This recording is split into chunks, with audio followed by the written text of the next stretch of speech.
Messieurs, dames, bonjour, bienvenue pour cet événement qui est sur le thème du vivre ensemble en paix. La journée du vivre ensemble en paix, c'était hier, mais comme c'est une journée importante, elle a le droit de durer plus longtemps. Elle a en fait le droit de durer toute l'année. Donc si demain on veut refaire une journée du vivre ensemble en paix, on le fera. Alors je vais vous expliquer un petit peu comment va se dérouler cette célébration. Nous allons commencer par visualiser le film Nous tous, ici dans cette salle. Nous avons l'événement qui, en parallèle, se déroule sur Internet, et je salue tous les gens qui nous regardent sur Internet, et qui, eux, pour suivre l'événement, ils ne verront pas la projection ici, mais un lien va apparaître, et ils vont pouvoir cliquer pour pouvoir voir le lien en ligne pendant que nous, on regarde le film ici. Au bout d'une heure, pour vous, on va faire le film dure 1h30. Au bout d'une heure, on va faire un petit break de 10 minutes pour que vous puissiez faire un break et faire ce que vous voulez pendant ce break. Après 10 minutes, on revient ici, on regarde les dernières 30 minutes du film et on enchaîne directement avec un débat et des débatteurs passionnants que je vous présenterai à ce moment-là, qui sont parmi nous. Et le débat durera, je ne sais pas, une demi-heure, une heure, jusqu'à ce que nous soyons satisfaits et rassasiés. Et ensuite, nous pourrons passer du temps ensemble derrière à la cafétéria pour échanger sur le sujet. Je vous remercie d'être parmi nous. Et nous allons maintenant lancer le film, le temps que les lumières s'éteignent et que l'écran apparaisse.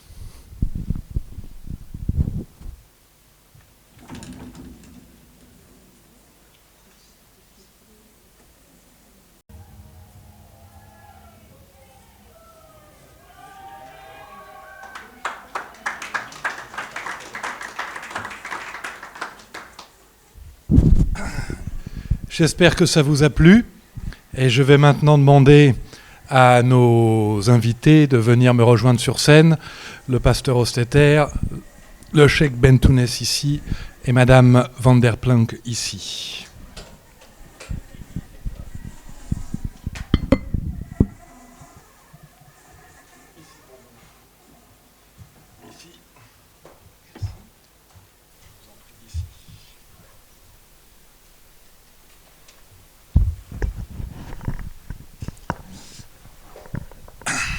Bien,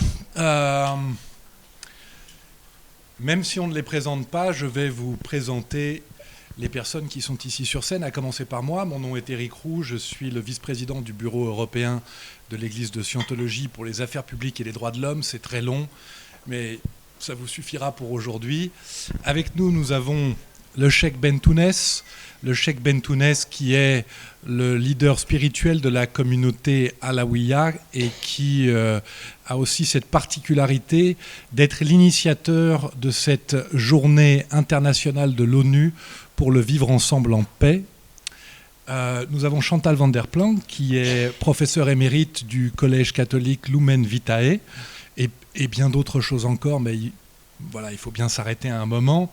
Et nous avons le célèbre pasteur Hostetter, célèbre parce qu'en Belgique, c'est un pasteur protestant que tout le monde connaît, qu'on l'ait vu à la télévision, entendu à la radio, ou qu'on l'ait croisé, on ne l'oublie pas.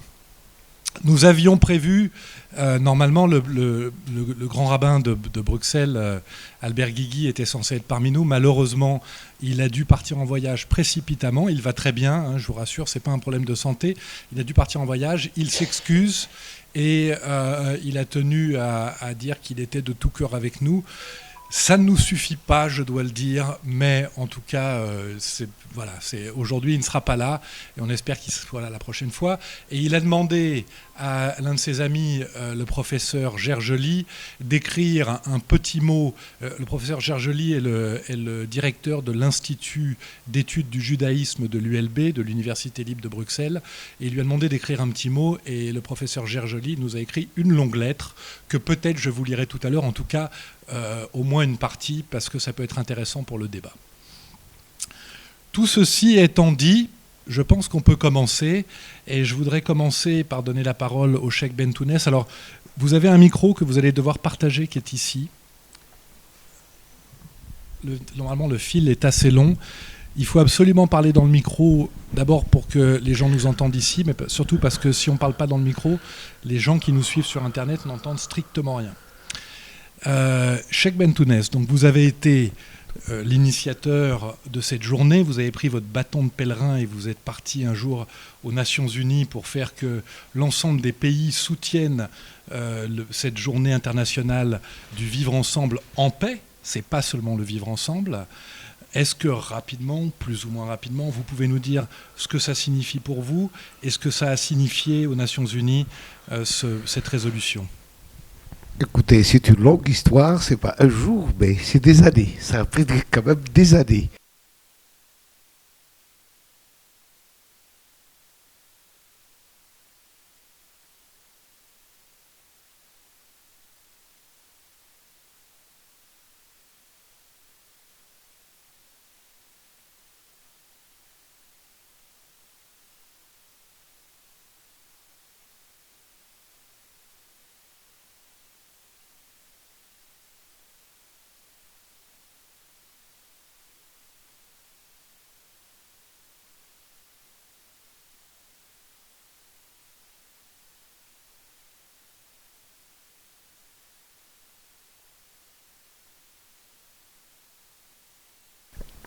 Cette histoire remonte déjà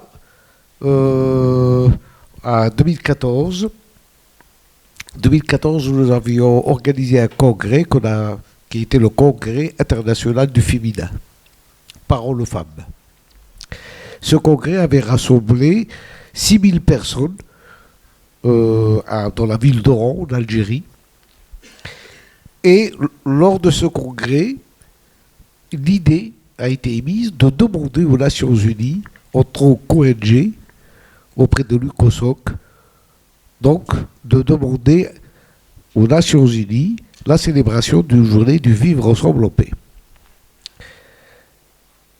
Et ça a été voté par tous les congressistes et j'ai dû prendre, comme vous avez dit, le bâton de pèlerin pour aller demander cette journée et je me suis trouvé, vous savez, les Nations Unies, c'est la cour des grands.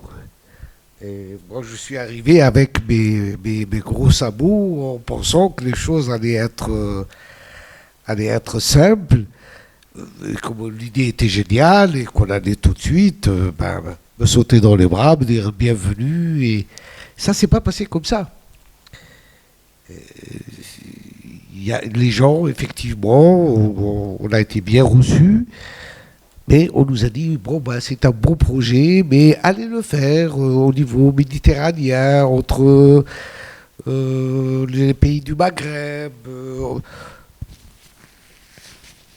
Mais c'est très difficile et très lent d'obtenir une résolution pour une journée. Et puis de toute manière, il y a énormément de journées. Prenez une des journées qui existent et faites avec. Bon, ça a été une surprise. Mais j'ai insisté, disons, et certains pays ont été ouverts et m'ont écouté, d'autres ont fermé la porte. Mais les conditions ont fait que 3 années après, chaque année, donc à l'Assemblée Générale, j'étais présent. Chaque année, j'ai rencontré plusieurs personnalités, dont des premiers ministres.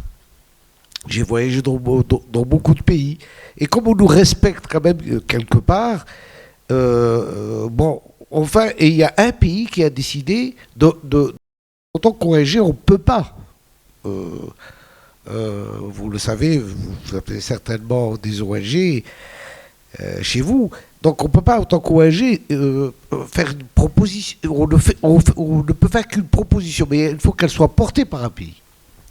Et ce pays-là, enfin, ce pays a écouté, après plusieurs débats avec les responsables, nous a écouté, il a dit, bon, je vais prendre en charge. Et il y a même eu 3 pays qui nous ont répondu favorablement. Et à partir de ce moment-là, les choses ont pris une autre tournure. après il y a eu cette rencontre, une fois qu'on a trouvé le pays, la rencontre avec le président des Nations Unies. Moi, je ne savais pas qu'il y avait un président des Nations Unies. Le secrétaire général, on le sait. Mais président des Nations Unies, effectivement, c'est quelqu'un qui est élu tous les ans et qui préside l'Assemblée générale des Nations Unies durant toute l'année et qui reçoit les chefs d'État ou les premiers ministres ou les grandes personnalités qui viennent aux Nations Unies. J'ai eu l'honneur de rencontrer cet homme et le courant est passé. Je devais le voir, dans son agenda, il était extrêmement chargé, je devais le voir pendant 10 minutes, et puis les 10 minutes ont duré un peu plus longtemps, disons, et à tel point que il y a eu sympathie, et il s'est pris à ce jeu de pouvoir relever ce défi et de nous aider en tant que président des Nations Unies. N'oubliez pas quand même que nous sommes au mois de décembre 2017, et juste avant, et pendant cette durée, il y avait une tension qui régnait dans le monde, et notamment au niveau des Nations Unies, parce qu'on était presque arrivé à une guerre entre les États-Unis et la Corée du Nord. Je ne sais pas si vous vous souvenez de ce moment de crispation qu'il y avait. Et ça a été très favorable pour nous. Donc d'un mal, de quelque chose qui pouvait susciter une catastrophe, en quelque sorte, il y a eu prise de conscience au niveau des États qui ne voulaient pas qu'on arrive à cet extrême. Donc la JVEP, comme on l'appelle, cette journée internationale de vivre ensemble en paix, est arrivée au bon moment. Et il y a eu, à ce moment-là, durant le mois de novembre, beaucoup plus de rencontres, beaucoup plus de je ne sais plus comment on les appelle, de rencontres et d'invitations au niveau des délégations. Donc il y a eu la délégation qui nous ont soutenus dès le départ, c'était les pays non alignés. D'abord, l'Amérique latine, qui étaient les premiers. Ensuite, les pays africains, l'Afrique de l'Ouest, les pays du Sahel et l'Afrique de l'Ouest, ça a été aussi parmi les premiers qui nous ont soutenus. Et puis c'est parti vers l'Asie et après l'Europe. Et c'est comme ça que les choses se sont faites et qu'on a découvert au fait qu'aux Nations Unies, il faut être tenace. Donc je vous conseille, il faut être tenace et il faut connaître le rouage parce que c'est un marchandage, littéralement parlant, c'est un marchandage entre les pays, donnant. Et nous qui croyons que, tout ça, c'est dans les coulisses que ça se passe, tout ce que vous voyez à la télévision, c'est du cinéma. Très bien. Merci pour cette histoire. Non, Madame Van der Planck, alors, on va partir maintenant sur le film, parce que ce film qu'on vient de voir, c'est une illustration du vivre ensemble en paix. Vous avez enseigné, vous êtes catholique et vous avez une vision de la religion particulière qui est la vôtre. Qu'est-ce que vous pouvez nous dire à propos de ce que vous ressentez quand vous voyez des initiatives qui sont finalement des initiatives interreligieuses et une illustration de ce que ça veut dire vivre ensemble au-delà des conflits, parce qu'on a vu des gens qui vivent ensemble dans des endroits où il y a eu des conflits meurtriers terribles et où on voit que finalement la seule solution à ces conflits, c'est le vivre ensemble en paix. Je vous en prie. Bon, d'abord, moi, ce qui m'a beaucoup touchée, c'est le passage du vivre ensemble au faire ensemble. Je crois que c'est le faire ensemble qui est la thérapie pour avancer dans le vivre ensemble. Et l'autre chose qui m'a frappée, c'est de commencer très tôt avec les enfants. Parce que quelqu'un a dit dans le film, voilà, ils ont une âme pure. Et il n'y a pas encore tous les clichés qu'ils ont hérités de la génération précédente ou de l'environnement. Et donc, aussi cette fraîcheur de dire... vous savez, je viens de Bruges et la devise des seigneurs de Grutus, c'est « plus est en vous ». Et je trouve que ça, c'est comme quand vous avez un écran à télévision ou bien sur votre tablette, vous faites un petit mouvement et tout s'allume. Et c'est cette espèce de touch qui fait que on touche au bon endroit pour que tout s'allume.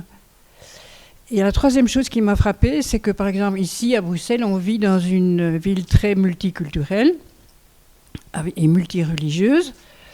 Mais j'ai l'impression que ce qui nous unit, parce qu'on est dans une société très sécularisée, ce qui nous unit, c'est la laïcité. C'est-à-dire, vos religions, ça c'est chacun, vous regardez en privé. On est réunis parce que, voilà, on fait en oubliant ce que chacun est. Tandis que là, c'est comme dans le film, on voit bien que chacun peut contribuer avec sa religion, sans arrogance et sans complexe.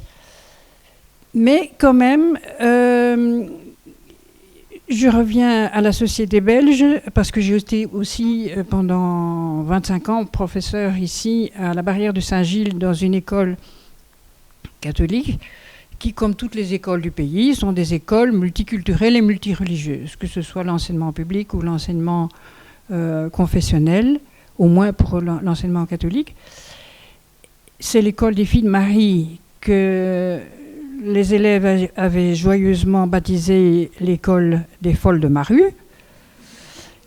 Et donc, j'ai vécu dans ce brassage et je remercie vraiment l'école primaire et surtout l'école secondaire, puisque j'avais les classes terminales, de m'avoir baigné dans ce milieu multiculturel où je garde encore aujourd'hui des amis qui sont mes anciens élèves, qui viennent mettre la soupe du ramadan ou partager quelque chose à la fin du ramadan.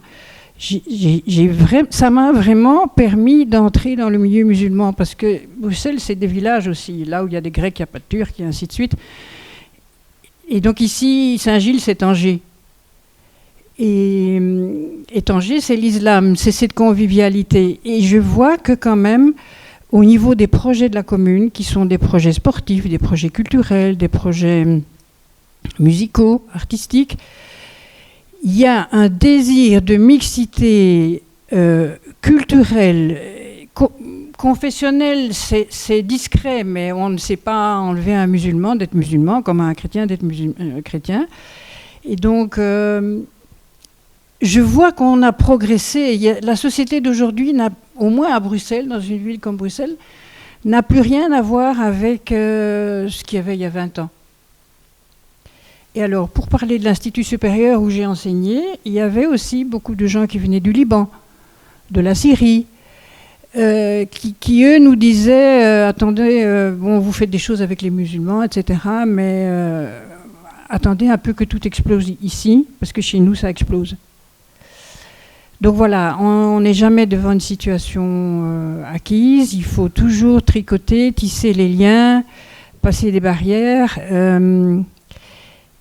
Et surtout, quelqu'un a dit dans le film, les gens ont une idée sur nous et ils disent que ça ne va pas marcher, mais c'est nous qui devons changer le regard sur l'autre pour que ça marche.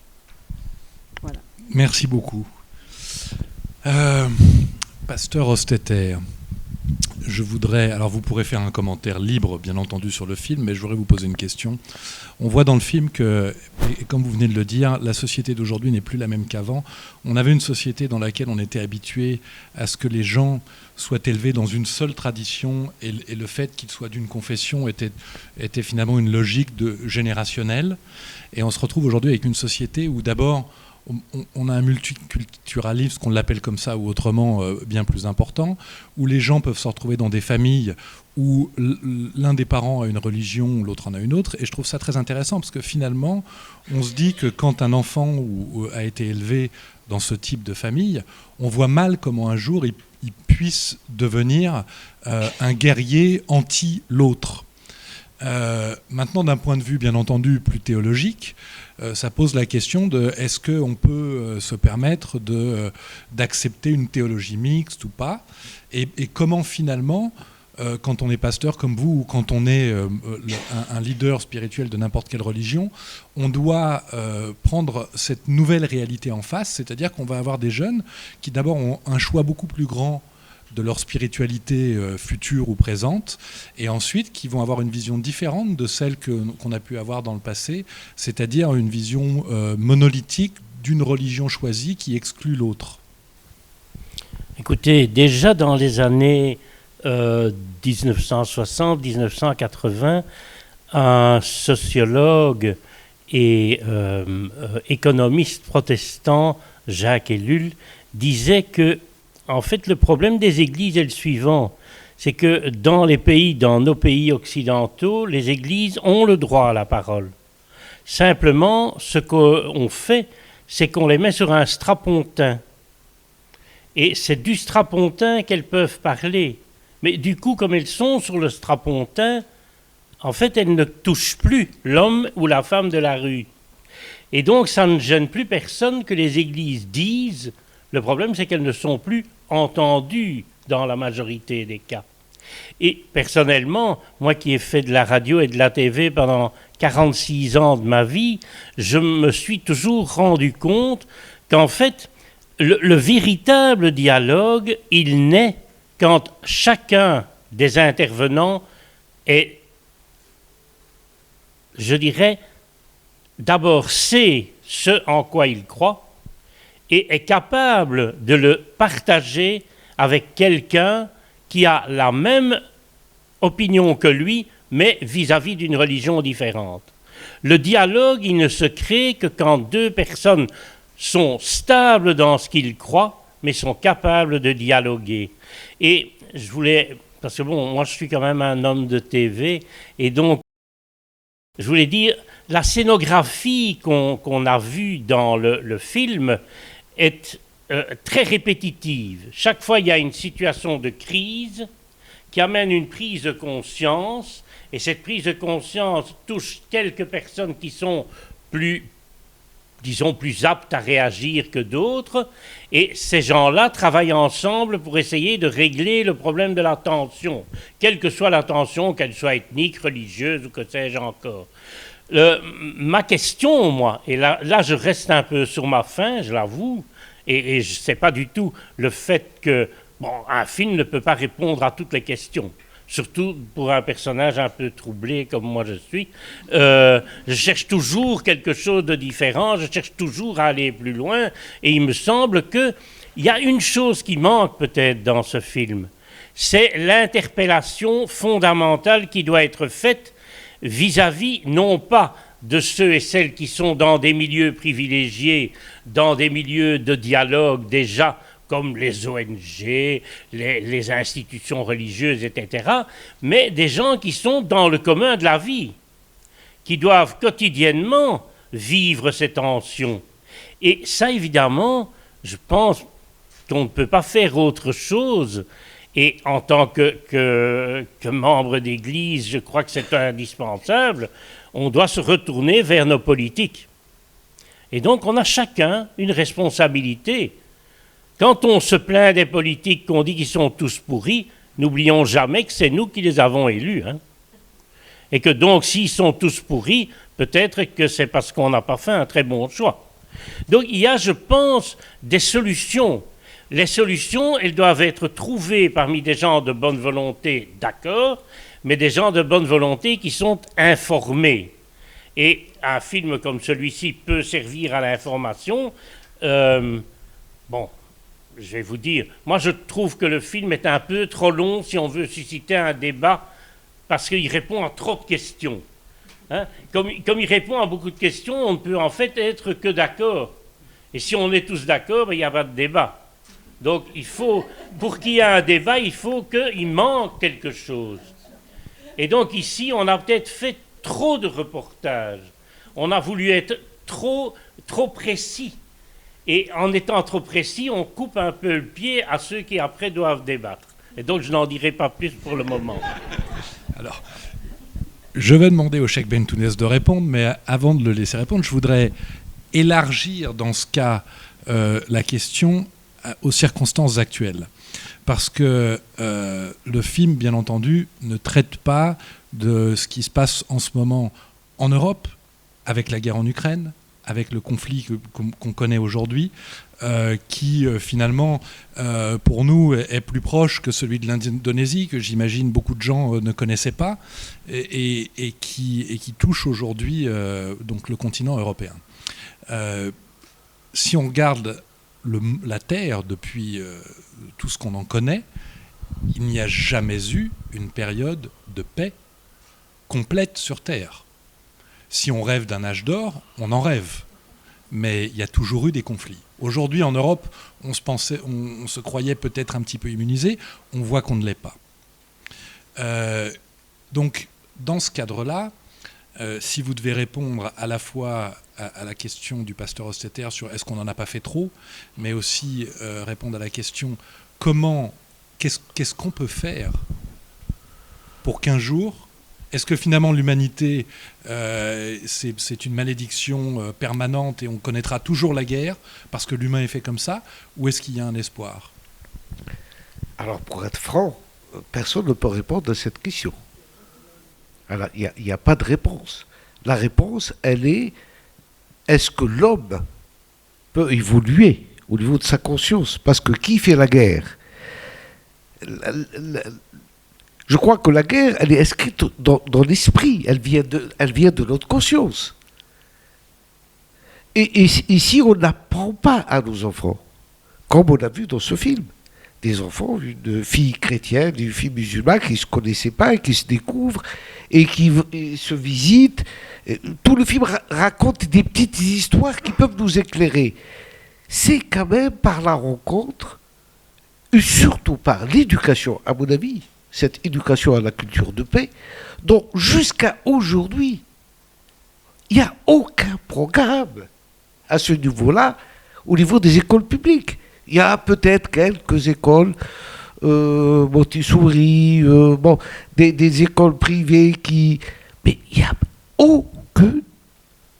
aucun programme, aucune pédagogie aujourd'hui mondialement connue, acceptée par l'UNESCO, conseillée par les Nations Unies ou appuyée par les Nations Unies pour que les enfants d'aujourd'hui ou les enfants de demain puissent très tôt, si vous ne semez pas cette graine de paix dans la conscience de nos enfants, vous n'aurez jamais la paix. C'est le premier investissement qu'il faut faire, à mon avis. Mais on ne peut pas répondre à la question s'il y a la guerre. Aujourd'hui, s'il y a eu guerre, c'est plus une guerre, on ne peut pas l'appeler une guerre. C'est une catastrophe à l'échelle mondiale. On a de quoi faire exploser la Terre plusieurs fois. Si nous arrivons à cet extrême, aujourd'hui, vous regardez un petit peu les informations, je pense que tout le monde voit les informations, on est en train de calculer combien de minutes une fusée, ou je sais pas, ou un missile arrive sur Bruxelles, ou sur Paris, ou sur Londres, ou sur Moscou. Véritablement, nous sommes arrivés aujourd'hui, la raison déraisonne. À un extrême où c'est plus question de. Est-ce que entre l'Ukraine et la Russie, c'est une question de religion? Est-ce que la deuxième guerre mondiale était une question de religion? Est-ce que la première guerre mondiale, c'était une question de religion? Arrêtons de mettre le conflit uniquement entre les gens de religion. Ce n'est pas vrai. C'est une question d'éducation. Si on éduque chez le chrétien, ou chez le juif, ou chez le musulman, ou chez l'athée, ou chez tout ce que vous voulez, si on éduque, on est aujourd'hui dans cette problématique, on éduque l'autre. On les éduque nos enfants l'un contre l'autre, et pas l'un avec l'autre pour qu'ils puissent bâtir leur avenir en commun. Et commençons par nous-mêmes. Nous voulons que nos enfants soient meilleurs que les autres, qu'ils soient les premiers de la classe. Nous le poussons nous-mêmes parce que nous-mêmes, on a subi ça. La problématique, elle est là. Il faut regarder les racines d'où vient cette fatalité ou cette, je ne sais pas comment l'appeler, de la violence chez l'être humain. Merci beaucoup. Madame Van der Planck. Moi, je pense que la guerre, elle est cyclique. Et elle est cyclique parce que nous avons des mémoires différentes de drames que nous avons vécus. Il n'y a qu'à voir dans une famille, si vous avez 5 enfants, les 5 enfants n'ont pas eu les mêmes parents. Déjà parce que, même si c'est les mêmes parents, mais il y a eu le début du mariage, et puis il y a eu la crise du mariage, et puis il y a les petits cadets qui sont arrivés. Et donc les 5 enfants, ils ont eu les parents à des moments différents de leur vie de couple, de leur vie relationnelle. Donc les mémoires sont différentes. Et c'est ce qui fait qu'il y a des jalousies dans les familles. Et quand on voit ce qui se passe maintenant, on a eu, pour prendre les dernières guerres, 14-18, les mémoires blessées qui engendrent la guerre de 40-45, déjà 39, etc. Maintenant, la guerre de l'Ukraine qui a commencé, elle a commencé en 2014, et pas maintenant. Et donc, je crois que c'est Kipling qui disait, on a répété souvent cette phrase, la première victime dans une guerre, c'est la vérité. Et la vérité historique. Et donc, quand je vois par exemple maintenant Poutine, il récupère pas seulement des terres qu'il estime qui lui ont appartenu dans le Donbass, mais il récupère la mémoire d'un peuple, il la travaille. Et ça, c'est difficile parce que les premiers enfants qui sont ukrainiens et qui sont mis dans les écoles russes dans le Donbass, enfin russophones, ils reçoivent des nouveaux manuels avec une nouvelle histoire. Donc il y a ce lavage du cerveau qui commence aussi dans les classes où les enfants vont arriver à la maison et paraît que, etc., c'était pas comme ça, donc vous n'avez pas la vérité, nous on a la vérité. Le rapport, la purification de la mémoire, le rapport à la vérité, s'il n'y a pas ça, on n'enlèvera jamais, jamais, jamais la guerre. Ce sera toujours cyclique. Et comme ce phénomène cyclique est disponible, il suffit de quelqu'un qui est mordu par l'abus de pouvoir pour s'emparer de la situation favorable et de faire les dégâts qu'on connaît. D'accord.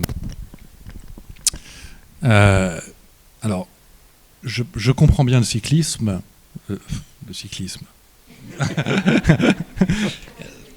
Le fait que c'est cyclique, on va dire. Je ne suis pas un adepte du cyclisme, peut-être faudrait que je m'y mette, mais... moi, en tant que scientologue, l'un des buts de la scientologie est une civilisation sans criminels et sans guerre. Donc je ne peux que croire qu'il y a une possibilité d'arriver à la fin de la guerre sur la planète Terre. Je ne dis pas que c'est facile, du tout. Et je ne dis pas que ce phénomène cyclique n'existe pas. Cependant, la question que je pose, et je vois bien, alors d'un côté on a l'éducation, d'un côté on a ce que vous dites, c'est-à-dire la purification de la mémoire dans le sens, purification de la mémoire, non, justement, le fait d'avoir une mémoire qui fasse une large place à la vérité, même si dans ces cas-là, la vérité, elle n'est jamais la même pour 2 personnes. Donc c'est assez compliqué aussi, quoi. Et j'en profite pour faire d'ailleurs un petit remerciement, parce que la personne qui nous a réunis ensemble, c'est Marc Brombert, que je remercie, qui est là parmi nous. Et Marc Brombert, qui va fêter au mois de juin ses 91 ans, il a connu la Seconde Guerre mondiale. J'allais dire il a connu la première, mais c'est pas vrai, il n'a pas connu la première. Donc il l'a connue, et donc il a... il a dû, à un moment donné, en France, franchir la ligne de démarcation pour fuir l'occupation. Il pourra vous raconter toutes ces histoires. Mais donc, on a cette transmission, finalement, d'une mémoire qui nous permet aujourd'hui de nous réunir et de discuter de qu'est-ce qu'on peut faire pour pas que ça se reproduise. Ou pour, à un moment donné, arrêter ce cycle infernal et faire en sorte qu'on puisse vivre tous ensemble sur Terre. Et c'est de ça qu'on discute, finalement. Quelle est la réponse du pasteur ? S'il en a une. Une réponse, on a toujours. Est-ce que c'est la bonne ? Ça, c'est une autre histoire. Mais je pense qu'il y a quand même deux choses qui ressortent du film, et moi je voudrais quand même m'appuyer sur le film aussi. Il y a deux choses qui ressortent de ce film. C'est que aucune situation n'est jamais sans aucune issue. Il peut toujours y avoir une issue. Donc on peut garder espoir même quand tout est désespéré. Et je pense que ça fait partie même, je crois, d'une éducation constructive. C'est de donner à vos enfants le fait que rien n'est jamais complètement désespéré. Il y a toujours moyen de s'en sortir. Et c'est une façon, je crois, d'éduquer ces enfants, de dire, allez, tu passes un mauvais moment, mais tu verras. Il va y avoir quelque chose qui va se passer et tu vas rebondir. Il faut, je crois, dynamiser les choses de façon positive.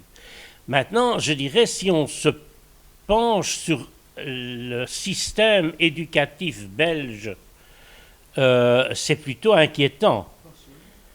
Non, mais c'est très inquiétant parce que finalement, les cours qui sont les plus attaqués sont les cours qui donnent des valeurs, sont les cours qui essaient de former les enfants à une certaine réflexion. Alors moi, j'ai des petits-enfants, j'ai l'âge d'avoir des petits-enfants, j'ai des petits-enfants et je me rends compte que pour eux, parfois, mes valeurs, eh bien, je crois qu'ils me regardent comme un martien. Hein? Ils me regardent comme quelqu'un qui ne fait plus partie véritablement de leur monde. Et c'est un dialogue qui doit se recréer parce qu'effectivement, je crois qu'on vit dans des mondes qui sont fondamentalement différents. Même si on partage tous la même terre, on n'occupe pas tous la même terre au même moment et au même âge. Et les choses s'enveniment, me semble-t-il, moi dans l'enseignement, j'ai été dans l'enseignement pendant quelques années quand même, j'ai quand même l'impression que le fait de privilégier uniquement quelques grands cours où on bourre un peu le crâne avec des choses qui, c'est vrai, ne sont pas toujours évidentes. Bon, moi j'ai fait des latins maths, et puis après je n'ai plus jamais fait de maths. Mais on m'a bourré le crâne avec le latin, avec les maths, et je peux vous dire qu'avec les maths, on m'a bien bourré le crâne. On m'a tellement bien bourré le crâne que je suis encore aujourd'hui capable d'aider mes petits-enfants. Ce qui est pas mal. Ça, c'est une réussite au moins. Mais je crois vraiment que si on veut sortir d'une espèce d'ornière qui est de dire « bah, ça n'ira jamais, on ne va jamais s'en tirer », or, c'est un discours qu'on entend quand même souvent, et je dois dire que la crise qu'on a vécue, la crise du Covid, là, et les discours anxiogènes qui nous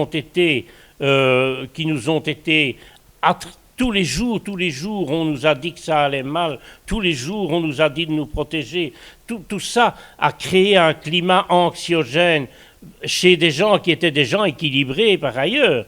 Hein? Mais maintenant, quand vous organisez quelque chose et que vous demandez aux gens de bouger, il y en a beaucoup, c'est niet, on ne bouge plus, on reste chez soi, on reste calfeutré chez soi, on se protège des autres, même quand l'autre n'est pas agressif et même quand l'autre vous veut du bien, on se protège. Pourquoi? Parce qu'on a construit un monde où tout est compliqué. Et c'est de ça qu'il faut sortir. Moi, je suis optimiste dans le sens que je crois que l'homme, quand il est vraiment dans le trou, il rebondit. Et il voit des solutions. Et je pense que c'est vers ces solutions qu'on doit aller. Ne nous laissons pas endormir par les discours fatalistes. Il y a moyen de s'en tirer. Merci. Mais bien sûr. Donc je voudrais faire une petite précision. Quand je dis que la guerre est cyclique à cause du fait que la mémoire n'est pas partagée, les perceptions différentes d'une même situation, c'est pas pour dire il n'y a qu'à baisser son chapeau et de dire ça va encore arriver, non. Les exemples qu'on a vus dans le film, c'est tout des sorties de crise. Donc et on a aussi, par exemple, l'ONU après la guerre de 14-18, l'Europe après la guerre de 40-45. il y a une capacité de résilience qui se réveille à cause des crises. Et donc, de toute situation critique, ça veut dire il y a quelque chose qui est passé au crible et on essaye d'avancer avec le meilleur. Mais une guerre est une épreuve, donc elle met à vif quelque chose qui... ça passe ou ça casse. Et donc, il y a quelque chose qui peut passer parce que si on a... Et là, je reviens au point de vue religieux dans chacune de nos religions. Il y a un sentiment de la dignité de l'homme quand même, de la transcendance de l'homme qui doit nous unir. Et je lisais dans un journal, un philosophe qui écrivait des articles dans un journal et qui disait « Ce qui est dommage aujourd'hui, je suppose que c'est quelqu'un d'une traduction chrétienne, c'est qu'on a perdu le sens du péché originel et donc on ne sait plus expliquer l'origine du mal. » Et moi je me dis, mais zut, alors encore un qui revient avec cette histoire, parce que c'est comme si, et voilà, entre juifs et chrétiens, au niveau de l'islam, c'est encore différent, mais on est tout proche. Je parle ici en tant que chrétienne. C'est comme si, dans le monde d'aujourd'hui, la perception qu'on a de la foi judéo-chrétienne, c'est que la Bible commence au chapitre 2. C'est-à-dire, Adam et Ève, ils ont eu un péché mignon, ils ont mangé des fraises ou ils ont mangé je ne sais pas quoi, ils se sont révoltés et du coup, ça a entraîné la chute de l'humanité, effet domino garanti, et on n'en sortira jamais. Mais excusez-moi, mais la Bible juive ou chrétienne ne commence pas au chapitre 2, mais au chapitre 1. Et je peux moins me prononcer au niveau de l'islam, mais que Dieu ne nous a pas fait comme des ordures. Il nous a fait beaux et bons et libres. Et c'est parce qu'on est libre. Donc c'est Ricoeur qui dit l'homme est fondamentalement bon et accessoirement mauvais, ou secondairement mauvais, parce qu'il a des ratés. Dans toutes nos familles, c'est la même chose. Tous nos enfants sont bons et puis il y a des ratés. Voilà. C'est tout ce que je voulais dire. Mais donc, ce n'est pas fataliste quand je dis c'est cyclique. Oui, oui. Mais c'est un lieu de rebondissement qu'on doit saisir. On va passer le micro à monsieur, au Cheikh Bentounès. Et avant, je voudrais dire quelque chose. En fait, finalement, si ça ne tenait qu'à nous, il n'y aurait pas de guerre. Si ça ne tenait qu'à nous, j'entends. Quand je nous entends. Pasteur Hostetter, vous ne penseriez pas à déclencher une guerre.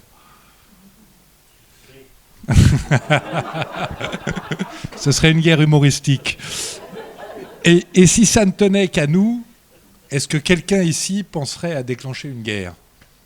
Je sais, il y en a qui vont dire oui par provocation, parce qu'il y a des provocateurs, mais je n'y crois pas. Je n'y crois pas. Donc finalement, on parle d'éducation. J'allais dire, il faut qu'on fasse des petits. Et quand je dis il faut qu'on fasse des petits, je le dis à la fois au sens propre et au figuré, puisque au sens propre, on voit qu'on est tous d'accord sur le fait qu'on doit éduquer la jeunesse et les enfants le plus tôt possible vers la paix et vers le vivre ensemble en paix. Mais je dis aussi faire des petits parce qu'on fait des petits en transmettant ce qu'on a envie de transmettre, parce que si l'homme est fondamentalement bon, et je le pense aussi, ça veut dire qu'il est capable à un moment donné d'entendre un message et de changer, même si à un moment donné il a été dans une direction qui n'était pas la bonne. Et je pense qu'il y a un rapport de force entre les artisans de la paix et entre les artisans de la guerre. Et que quand on voit la guerre qui existe dans le monde, c'est que le rapport de force est en leur faveur. Et que quand on aura la paix, c'est que le rapport de force sera en la faveur de ceux qui se battent pour la paix. Est-ce que je peux avoir votre réponse ? Moi, j'ai dit qu'on a besoin avec le micro. Il est où ? De la guerre. Mais à quoi et vers quoi ? Pourquoi on ne fait pas la guerre à la pauvreté ? Pourquoi on ne fait pas la guerre au racisme ? Pourquoi on ne fait pas la guerre au mal qui souvent est à l'origine du conflit ? Le monde, il faut comprendre aujourd'hui que nous sommes dans un monde qui s'accélère. Si nous pensons aux guerres en le limitant au conflit armé, nous nous trompons beaucoup.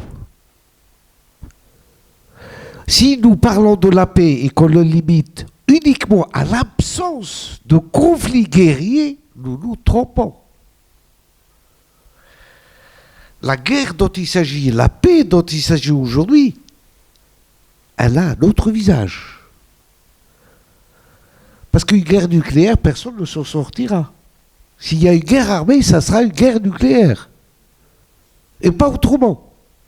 Elle finira par ça. Et l'humanité le paiera très, très, très, très cher.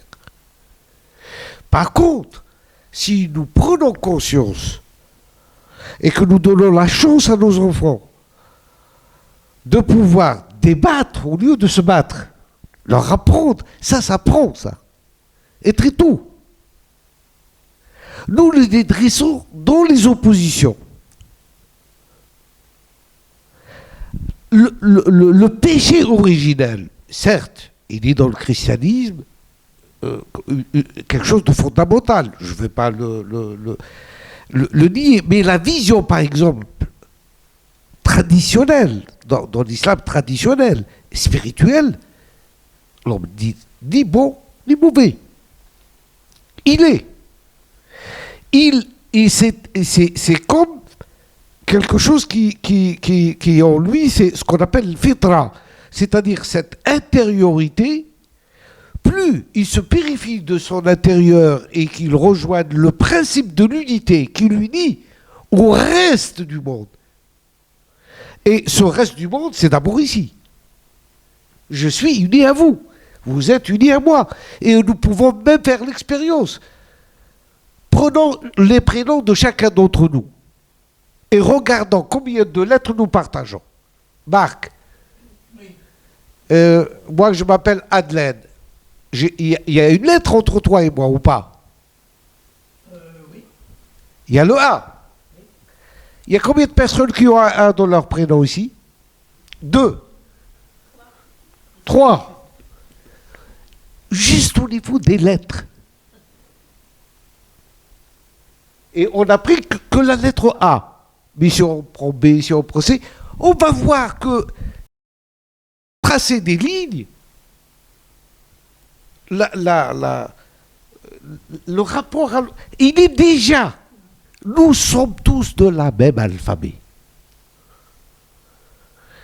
C'est ça l'humanité, c'est ça ce principe premier d'humanité.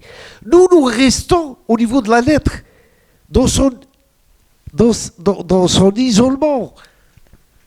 Je ne sais pas si vous comprenez la différence. C'est-à-dire les lettres ne peuvent devenir actives, vivantes, agissantes que dans leur rencontre. Si vous voulez écrire le mot amour, eh bien vous devez faire appel au A, au M, au O, au U et au R.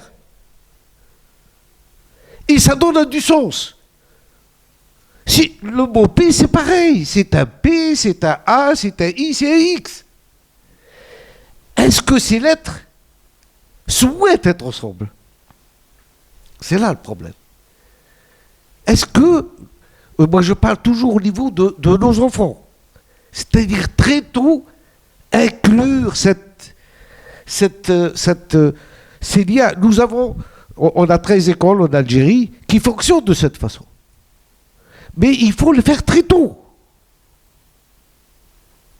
Très tôt. Apprendre cette éducation à la culture de paix. Semer cette graine très tôt. Et vous verrez que ça fait tilt. Ils comprennent. Et puis, d'un seul coup, leur vision s'oriente différemment. Leur compréhension du monde, c'est pas un monde partagé entre le musulman, le chrétien, entre le nord, le sud, les riches, les pauvres. Ils le voient différemment. Ça s'élargit, leur conscience s'élargit.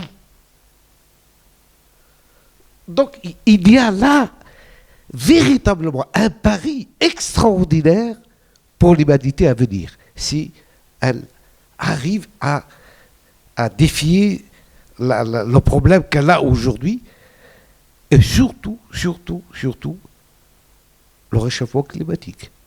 Parce qu'ici, vous ne vous rendez pas compte encore. Mais nous, de l'autre côté, c'est 2 kilomètres de perdus chaque année. Le désert gagne 2 kilomètres chaque année. Sur les terres arables. La sécheresse augmente chaque année.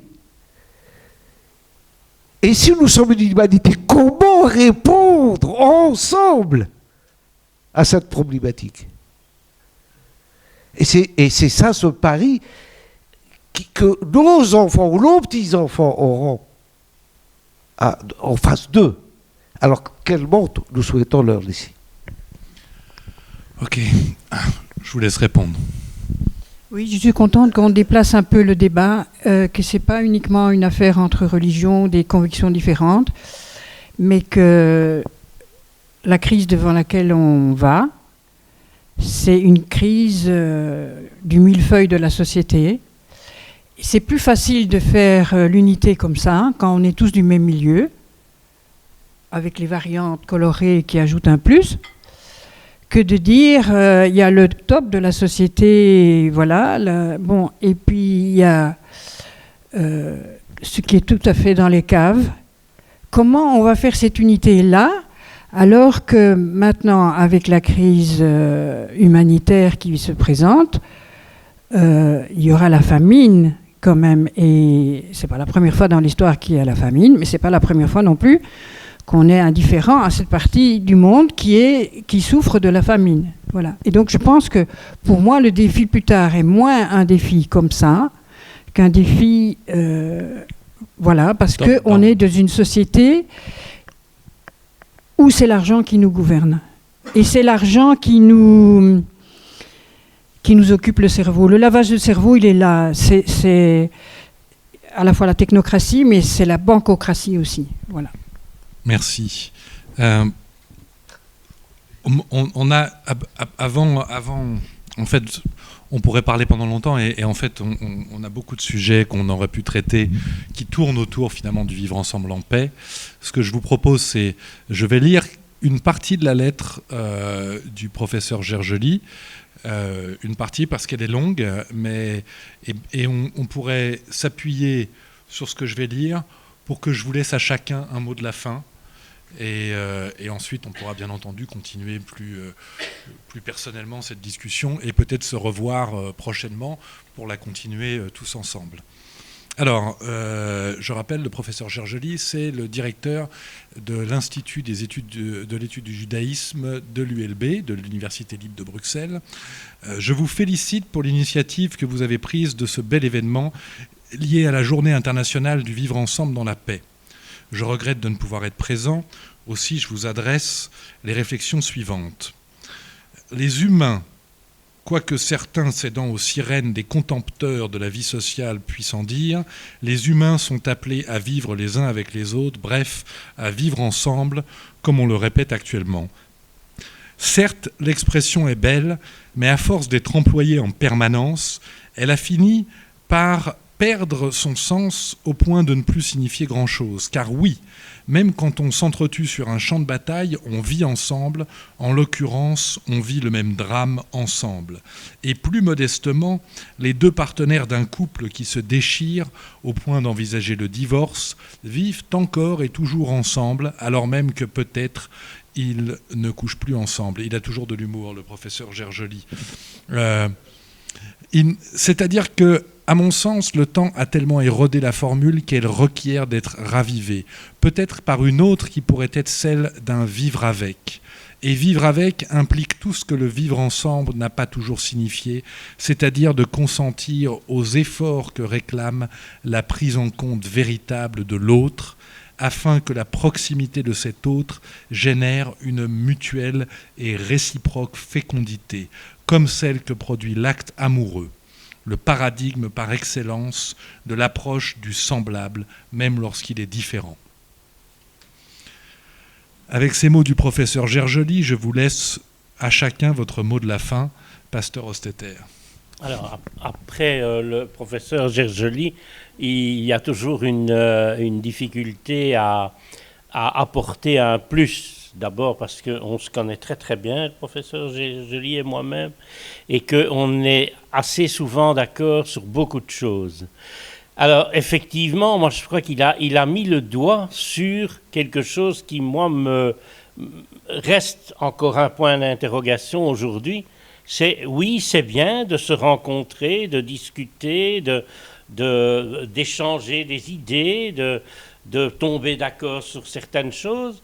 Il me semble qu'il y a un point sur lequel on pourrait peut-être faire un petit effort, tous, c'est de faire ensemble. Essayer de construire ensemble, chacun dans notre cadre de vie, dans notre cadre professionnel, mais essayer d'ouvrir un peu les portes pour accueillir d'autres. Moi, il me semble que le dialogue interreligieux dont on parle tout le temps, ou alors on dit le dialogue on emploie tout le temps le mot dialogue, mais ce que je vois souvent, ce sont des monologues qui se suivent. Et on n'écoute pas celui qui précède, et celui qui vient après vous ne vous écoute pas non plus. J'ai l'impression que si on veut vraiment faire avancer les choses, il va falloir à un moment donné retrousser ses manches et commencer à faire ensemble. Non plus échanger de belles idées, mais se mettre au travail, se mettre avec les mains dans la boue, avec les mains dans le creuset humain, et vraiment faire des choses, bouger, quoi. Merci beaucoup. Madame Van der Plaan, à vous. Oui, moi je suis aussi pour le faire ensemble. Ce matin, j'étais frappée par une émission qui disait que, par exemple ici à Bruxelles, l'écologie c'est pour les quartiers bobos. Et donc, dans les quartiers très peuplés et très pauvres, l'écologie c'est pas pour eux, ça rentre pas dans leur tête. Et donc, pourquoi ça rentre pas dans leur tête? Parce que on a une idée que l'écologie, c'est quand on a les moyens et puis on peut manger bio et tout ce que vous voulez. Et donc, on revient à ce millefeuille de la société. Déjà, pourquoi est-ce que Bruxelles, il y a des riches là et il y a des pauvres là? Et cette mixité, elle doit se faire géographiquement aussi. Et donc, mais je pense que le problème, on ne résoudra pas le problème du vivre ensemble si on ne résout pas le problème des strates. Qu'on ne va pas, il y a l'échelle sociale, il y a l'ascenseur social, ça c'est notre vocabulaire, l'ascenseur social et tout ça, mais ça rompt le rêve du vivre ensemble. Voilà. Merci beaucoup. Cheikh Bentounès. Alors, j'ai peut-être fait allusion dans mes propos juste avant. C'est une question de système. Le système dans lequel on est, effectivement, c'est le système du millefeuille. C'est le système pyramidal. Il y a une élite, il y a une base. Et ça, depuis des siècles. Et que nous sommes aujourd'hui.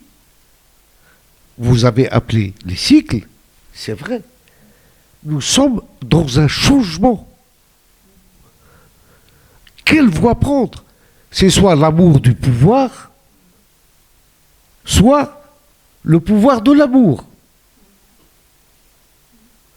Et ça, c'est un choix qui s'impose à chacun d'entre nous. Quel est individuellement le choix qu'il prend? Si nous restons dans ce système, nous avons beau en parler, nous ne faisons que de surplace. Et l'autre système, c'est le cercle. Il n'y a pas un autre. À égale dignité. Le cercle, il est fait, si on fait un cercle, le premier est aussi le dernier. Vous commencez par... On commence par vous et on continue. Et quand on revient à vous, eh ben, vous êtes à la fois le départ, mais vous êtes aussi la fin.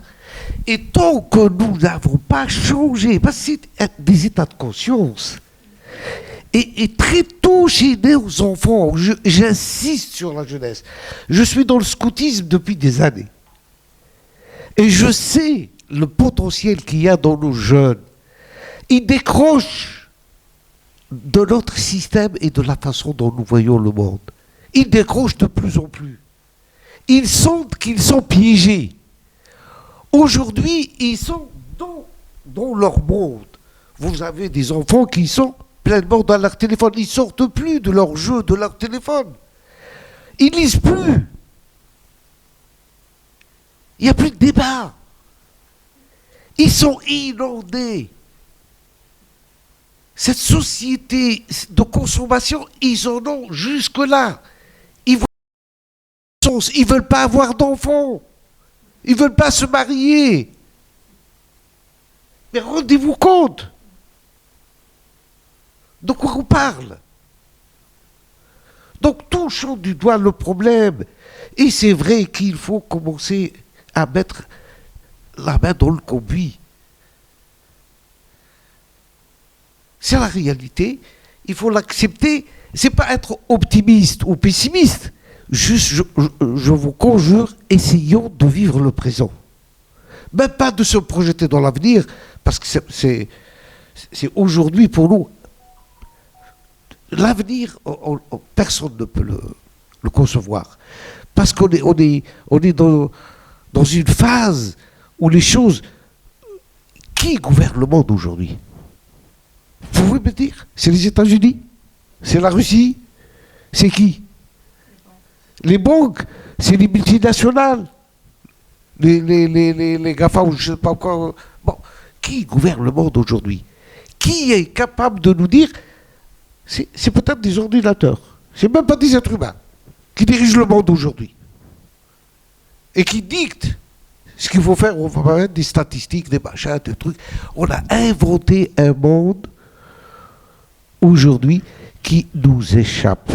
Et la première des choses à faire, c'est revenir vers la réalité. Et la première des réalités, c'est le capital humain né dans sa jeunesse. Il faut écouter nos enfants. Je vous assure que des enfants à l'école de 6 à 15 ans, dans une de nos écoles de 6 à 15 ans, ont écrit une chanson. Ils l'ont chantée. Ils l'ont traduite dans 3 langues. Et elle est virale aujourd'hui au niveau des enfants dans le monde. Elle est devenue virale. Et ils mettent une charte. Parce que nous, on a lancé la pétition pour la signature de la Déclaration universelle du vivre ensemble en paix. On voudrait ramasser 5 millions pour aller encore une fois taper à la porte de l'ONU et demander que la culture de paix, l'éducation à la culture de paix, rentre dans le programme scolaire du monde entier. Donc, mais ça, c'est... on n'a pas obtenu, on n'a pas encore réussi à avoir 5 millions. Mais peut-être qu'eux, ils auront les 5 millions avec leurs chansons. Mais ils demandent autre chose, eux. Ils demandent aux adultes de les écouter. D'abord, écoutez-nous ce qu'on vous dit. On veut vivre. On veut vivre, tout simplement. Avoir un avenir. Voilà, je crois que... voilà le message que je voulais. Mais sachez que nous, pendant qu'on est là, il y a quand même 52 pays qui ont vécu cette journée du vivre ensemble en paix. Il y a plus de 449 institutions dans le monde, des lycées, des universités. Donc, il y a quand même des gens qui mettent leur main au combi. Merci beaucoup. Je vous en prie. Alors, pour terminer, je dirais que la réponse à la question qui gouverne le monde, vous allez peut-être penser que je suis utopique, mais finalement, je pense que la réponse était dans le film. Parce que quand tout sera dit, quand tout sera fait, qui gouverne le monde, c'est nous tous. Alors, on pourrait conclure là-dessus. Je vais quand même rajouter un mot sur le faire ensemble. Je voulais vous dire que oui, le faire ensemble est certainement même plus important que le dialogue. Et je vous propose qu'on reste en contact à la fois avec l'association AISA, à la fois avec chacun d'entre nous qui étions ici, et qu'on travaille sur des projets ensemble. Et je vous invite, si vous avez des projets, à nous les faire parvenir et à ce qu'on puisse collaborer sur ces projets.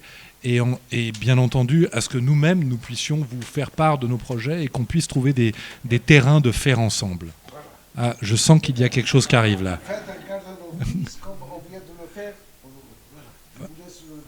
Le Garden of Peace, c'est le jardin de la paix à Bruxelles. Micro. Il faut que tout le monde entende, même sur... Pour accueillir les enfants des écoles qui viennent et qui trouvent quelque chose. On a fait une spirale des valeurs. Vous avez parlé des valeurs humaines. Je vous assure que les enfants, quand ils voient ça, ils disent « Pourquoi on ne nous apprend pas ça ?» Mais on a commencé les valeurs des Chinois, pas seulement des Européens, parce qu'il y a les Chinois, il y a les Asiatiques, il y a les Sud-Américains, il y a les Indiens, il y a les Noirs africains. Et on s'apprend, ah oui, les droits de l'homme. Ah, il y a eu au XIIe siècle un Noir qui a écrit les droits de l'homme. Et ils sont là. Et les enfants, quand j'étais des enfants, c'est quand même, 13, 14 ans, 15 ans, c'est des lycéens. Ils découvrent cette histoire. Et les valeurs humaines, et ils voient d'où elles viennent. Et c'est une spirale. Et quand ils ont fini une spirale, ça revient à notre époque. Et qu'est-ce qu'ils voient à notre époque? Il n'y a pas de dents. Il y a juste une glace. C'est eux. Et vous? C'est quoi vos valeurs? Qu'est-ce que vous apportez à l'humanité? Donc c'est par des choses simples. C'est vrai que ça a été que des bénévolats. C'est 120 personnes qui se sont consacrées pendant 2 mois et demi à faire ce Garden of Peace. Regardez ce qu'il y a dedans. Ok, donc on a une mission. Voilà. C'est un jardin de la paix à Bruxelles. Pourquoi pas? Comment c'est? Merci beaucoup à vous trois. C'était vraiment un plaisir de vous avoir et j'espère qu'on refera ça prochainement. Et merci à vous tous d'être venus et à très bientôt.